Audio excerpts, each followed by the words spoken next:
All right, you're good to go. All right. Well, welcome back to our 7 Habits training. As we talked a little bit when we first started, the plan was always to jump around a little bit, kind of based on where we thought the needs were, and then also kind of what was just going on in the field. So, if you'll notice, we actually have jumped all the way. We've been living on habit 3, which is documentation, for quite some time now, going through different pieces of our evaluation and progress and things like that. And we are actually now jumping to the outcomes portion.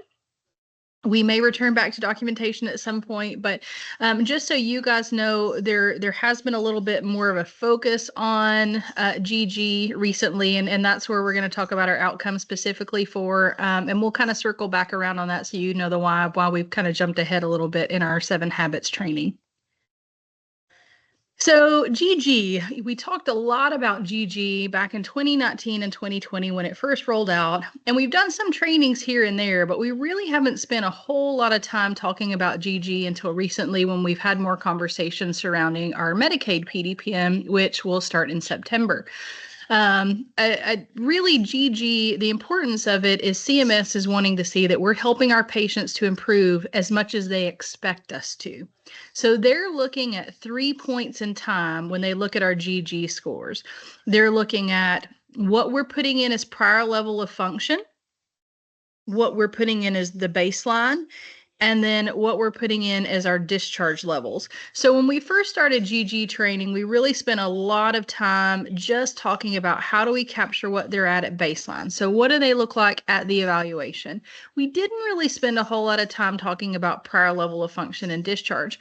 I know as time has progressed, we've spent a little bit more time when we have talked about GG discussing discharge in a way that really, are we capturing the improvement? Because if we don't have an accurate score at that discharge, we're not really taking credit for the work that we do.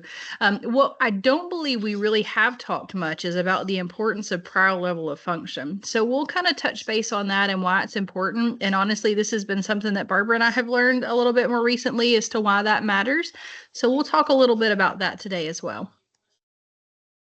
So GG, most of you guys know, it's divided up into 2 categories. I will not read these to you, but just kind of a reminder for everybody. We've got the 2 sections, which are self-care, which is where OT lives most of the time, and mobility, which is mostly kind of where our PT friends live. And then we have all the sections that fit into each category that we are reporting to CMS. So all this information is getting sent to CMS when we report GGs for each of those 3 moments in time that we discussed earlier.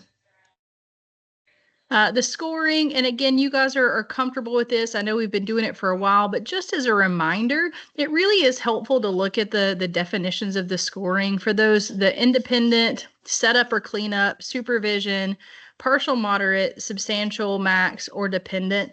I really like the words that are here in the capital letters. I think are really important to kind of help us be sure that we're capturing the right one of these when we're coding section GG. Are we doing more than half the effort or less than half the effort? Are we helping them, but maybe we're not having to touch them to do anything? Are we touching them, but we're not lifting anything? So it's really important to make sure that we're scoring them in the correct manner at all 3 of those points in time. This is really more of a translator. I think a lot of times in the therapy world, we use terms like, max assist, mod assist, min assist, contact guard, things like that. And this is a crosswalk, and we can send this to you guys afterwards as well, that kind of translates what we say in the therapy world versus what we need to code in section GG. So we'll make sure and get this tool out to you guys, but it's just helpful to know what we say versus what we need to say or what they need in order to capture that information. So on the activity did not occur. Just a really important note on this one, they are not all created equally. There is a star next to 88, and the reason for that star is this really is, if at all possible, if this is accurate, this is how we want to code this. When we code some of these other items, like the patient refused or not applicable or things like that, it can actually count against us in the calculation of the progress made during the course of therapy with this patient. So if that's what happened, resident really did refuse, or whatever the case may be, if that's truly the right thing, we always want to code accurately. But if it really is that we just didn't do it because we don't think that it's a safe thing to do, or if they didn't feel well that day, or whatever the case may be, that 88 once that needs to be your go-to if you're kind of in doubt and it could go either direction. So this is kind of the why behind why we're having this conversation. With the recent QMs that have been unfrozen and released, some of our 5-star criteria is actually based on our GG scores. And this is kind of new for us. So how the calculation works is it takes that prior level of function along with our current level of function, and they're basically saying, did we do enough to get that patient where they needed to be based on where they thought they should go? And a lot of what goes into that is that prior level of function piece. And again, that's really nothing that we've ever focused on training. This was some information that we actually received this morning, kind of where we stand. And again, we've never looked at this before, so it's certainly not meant to shame in any way. It's just not something that we've looked a whole lot at. So the national average, and the calculation is pretty complex, but basically it's the percentage of people that we got where Medicare thought we should get them based on all the information that we gave them. And we definitely have some room for improvement here. So it really is important. I think the biggest takeaway on our part for therapy is making sure 2 things. First of all, that on the prior level of function, we're putting accurate information. We're not just filling in independent because we're not really sure.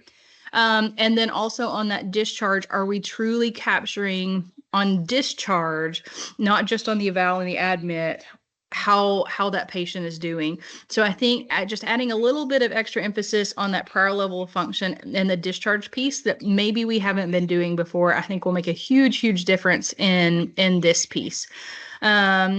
So that's really it for the information. Do you guys have any questions about GG or kind of the shift in what we're looking at for GG?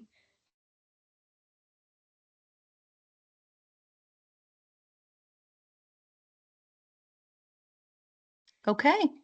Well, we will send this out.